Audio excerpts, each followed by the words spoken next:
Well, we certainly saw a different side of Judge Brett Kavanaugh today than we did on Monday when he sat down with me in Washington, D.C. Take a look then and now.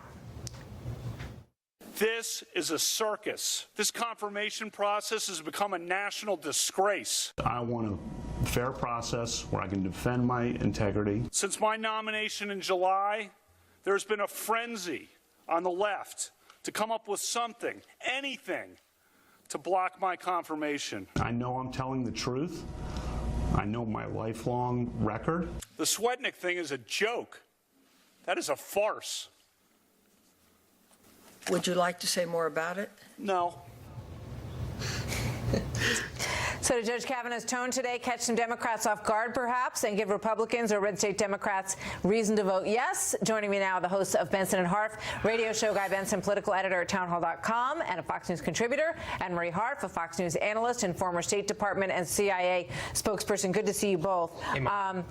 You know, the same guy, but clearly he had a whole different strategy today. Guy, we haven't heard from you. I've been talking to Marie today, so I want to start with you. What did you think? Well, speaking just about him and not Dr. Ford, he was dull on your show. He was extremely reserved, rehearsed. People said wooden.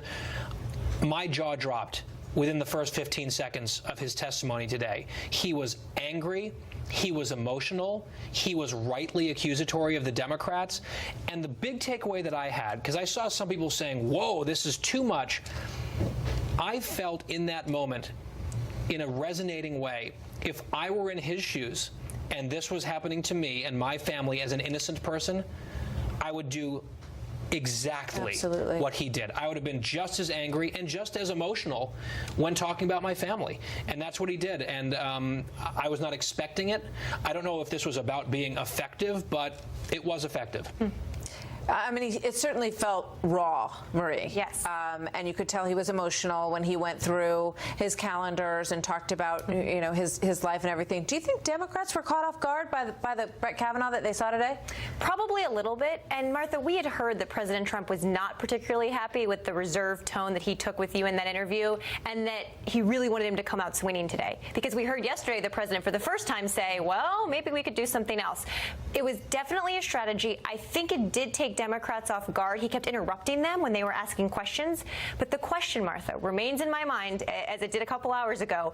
Will this really angry, aggressive tone, how will that play with Senator Collins, Senator Murkowski, two key female senators he needs to get at least one of them to get confirmed? I think the jury's still out on that, because to me, he did come across as very angry, very aggressive, and when you're being accused of things involving aggressive, angry behavior, it may not, in the long run, be the best tactic. But I think I thought that answer that he gave to that exact question, he said, just look at my judicial record. You know, I mean, he's being approved to be a judge.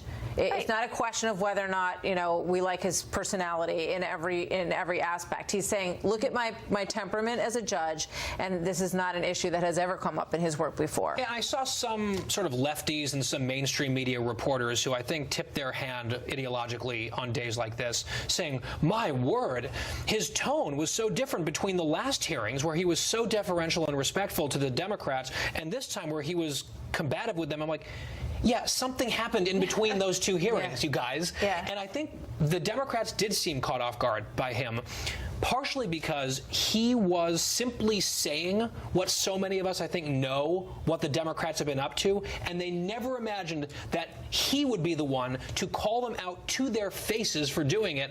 And I was like, there were times when I was cheering. I was also moved, by the way, by her. I don't want to take her out of the equation. I thought she was poised, intelligent, a credible person, brave. I don't think it was easy for her to do this, but what a roller coaster of a day. It's been a lot of wild days in D.C. recently. Yeah. This was right up there. And it was a play, I think, for Republican senators to make sure he kept the caucus together. I do not think that aggressiveness was a play to get these Democratic senators on the fence. I think this was designed for the Republicans. Absolutely. And I did think that Cory Booker and Kamala Harris were definitely a bit defanged in terms of the presentation that we saw from them the first time around. Thanks, you guys. Great to see you both. We'll see you soon. We're going to take a quick break, and we will be right back with more of the story after this.